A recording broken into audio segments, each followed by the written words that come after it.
बिस्मिल्लाहिर्रहमानिर्रहीम। अस्सलाम वालेकुम। एक चूहा किसान के घर में बिल बनाकर रहता था।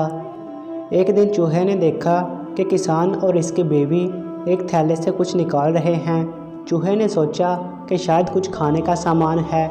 खूब गौर से देखने पर इसे समझ आई कि वो एक चूहेदानी थी।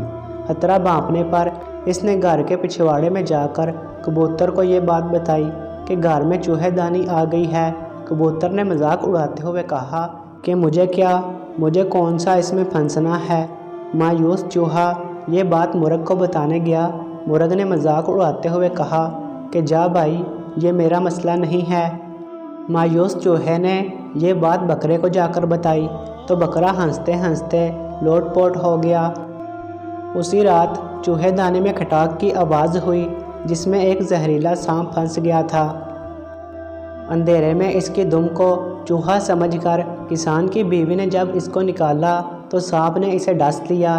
बीवी की तबीयत बिगड़ने पर किसान ने हकीम को बुलवाया। हकीम ने इसे कबूतर का सूप पिलाने का मशवरा दिया। कबूतर अभी बर्तन में उबल रहा था। खबर सुनकर किसान के कई रिश्तेदार मिलने आ पहुँचे, जिनके खाने के इंतज़ाम के लिए अगले दिन मुर्ग को ज़बह किया गया।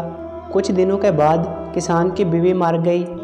जनाजा और मौत के ज़ियाफ़त में बकरा परोसने के अलावा कोई चारा ना था। चूहा दूर जा चुका था, बहुत दूर। अगली बार कोई आपको अपने मसले बताए और आपको लगे ये मेरा मसला नहीं है तो इंतज़ार कीजिए और दोबारा सोचें। हम सब खतरे में हैं। खुद तक महदूद मत रहिए, दूसरों का एहसास कीजिए। पड़ोस में लगी आग आपके घर तक भी पहुंच सकती है।